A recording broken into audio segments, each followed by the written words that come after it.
Killed for their beliefs. It's a problem happening in several countries around the globe, but none worse than inside of communist China. Today, the State Department releasing its annual International Religious Freedom Report.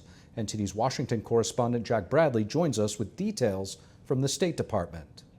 This report analyzes religious freedom in nearly 200 countries across the globe. Secretary of State Antony Blinken, when announcing this report on Wednesday, spoke to a group of persecuted individuals from across the globe. One of them is a practitioner of Falun Gong, a spiritual practice based on truthfulness, compassion, and forbearance, and consists of meditative exercises. This year marks the 25th anniversary of the Chinese Communist Party's crackdown on Falun Gong practitioners.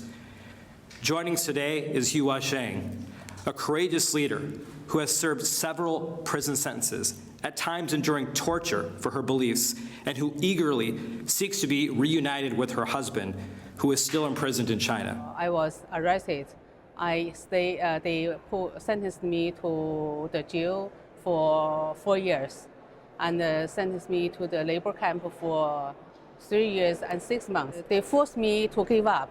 For example, they didn't allow me to go to bed, and not allow me to sit down even. As for her husband, who's currently in prison for practicing Falun Dafa, I every day worry about his safety. This comes a day after the House passed a bipartisan bill called the Falun Gong Protection Act, which would sanction any individual involved in the Chinese regime's forced organ harvesting of Falun Gong practitioners. And earlier this week, the State Department released the 2024 Trafficking in Persons report, which also cited concerns over China's forced organ harvesting. For Falun Gong practitioners in China, is like a light. It's very, very helpful for them. Although CCP said that they don't care, as if they don't care about the U.S. government action or something, but indeed they are afraid. So I think U.S. government can do more, because the persecution lasts too long, 25 years. This report will be used to influence policy decisions in the government going forward. Reporting from Washington, D.C., Jack Bradley, NTD News. And as we previously reported, the House on Tuesday passed the bipartisan Falun Gong Protection Act, the first federal bill to target the Chinese Communist Party's decades-long persecution against the spiritual practice. Moments ago, we caught up with Congressman Scott Perry, who wrote the bill at the Capitol. Here's the Congressman. Congressman Scott Perry, thank you so much for joining. It's great to be with you. Thanks for the opportunity. It's great to have you, Congressman. You wrote a bill called the Falun Gong Protection Act. It finally passed through the House in unanimous voice votes. Right, voice vote. And how important was it to get this passed, and what does it mean? Well, it's so important because the United States, as the beacon of freedom around the world, to be silent on what's happening over decades to the Falun Gong, especially things like the torturing, the incarceration, the forced organ harvesting, to not hear anything from the greatest free country on the planet, that silence is deafening. And so finally, we are in the arena of voices that say this cannot continue. You can't continue to do business with the Communist Chinese Party and have all people buying Chinese products and so on and so forth, not knowing, not realizing that there's concentration camps in China where they forcibly harvest, they cut out the organs of the people that they're incarcerating. It's unconscionable, it's unbelievable. This is something out of the 30s and the Third Reich with Joseph Mengele, and so, yes, we want to say something. This is unacceptable.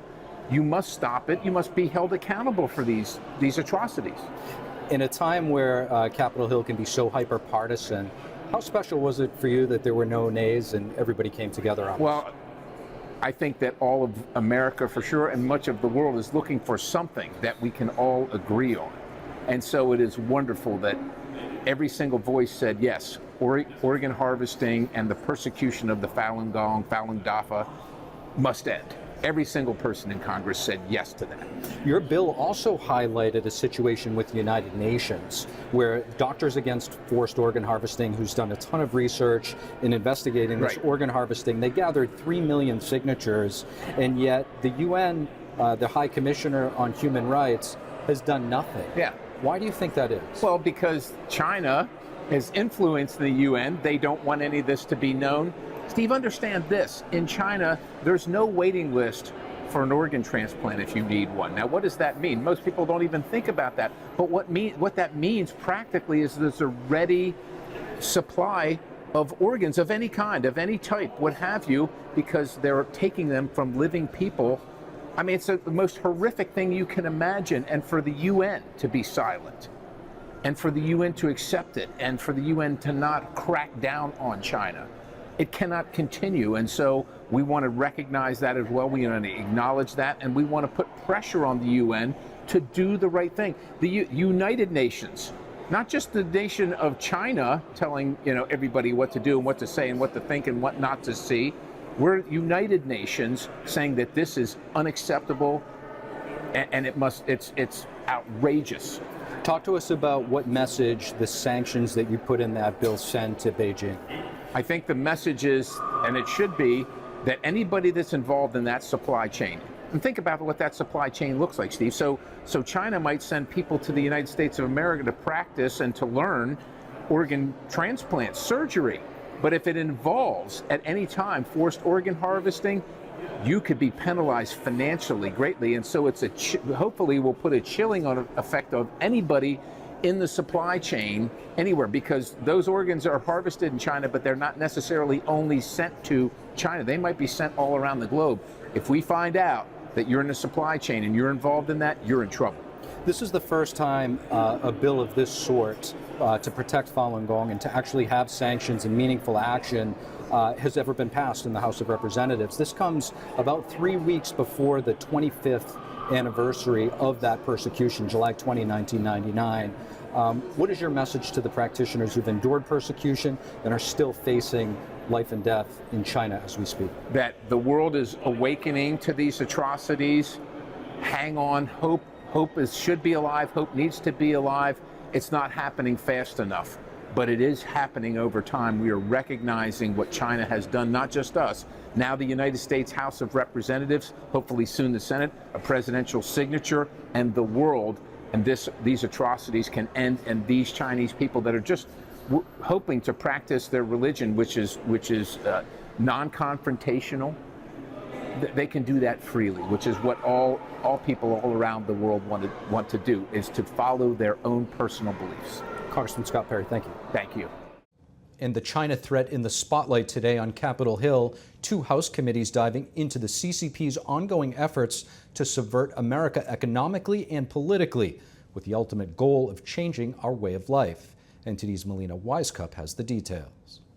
It's a criminal state, is what it is. Every economic activity accrues to the party's benefit, and the party's goal is to upend our way of life and to dominate and change our way of life. I believe that these listing standards should be changed.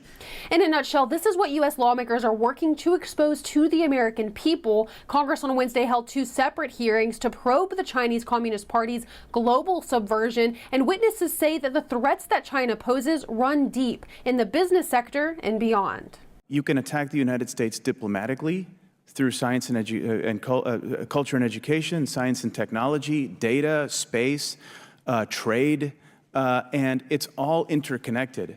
Congressman Michael Cloud tells NTD that China is taking advantage of our own policies to engage in unrestricted warfare.